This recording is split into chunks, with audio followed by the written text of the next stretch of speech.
Apendikso vėžys – pasikeitusi ligos epidemiologija tarp jaunų suaugusiųjų. Šiandien apendikso vėžys vis dažniau diagnozuojamas, ypač suaugusiems iki 50 metų amžiaus. Nauji moksliniai tyrimai rodo, kad šios ligos atvejų skaičius auga tarp jaunų žmonių. Apendiksas – mažas organas, tačiau jame gali išsivystyti piktybiniai navikai.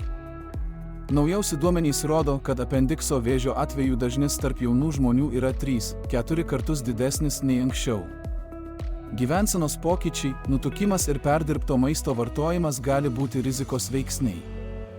Aplinkos chemikalai ir mažas fizinis aktyvumas taip pat gali turėti įtakos. Žarnyno mikrobiomas – svarbus veiksnys, galintis prisidėti prie vėžio vystymosi. Diagnozavimo iššūkiai – apendikso vėžys dažnai lieka nepastebėtas dėl neaiškių simptomų. Apendikso vėžio augimas atspindi bendrą nerimą keliančią tendenciją – kitų virškinamojo trakto vėžių augimą.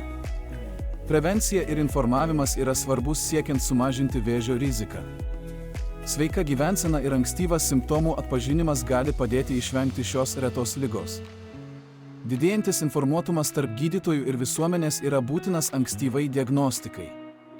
Ateities tyrimai bus esminiai efektyvesniai apendikso vėžio prevencijai ir gydymui.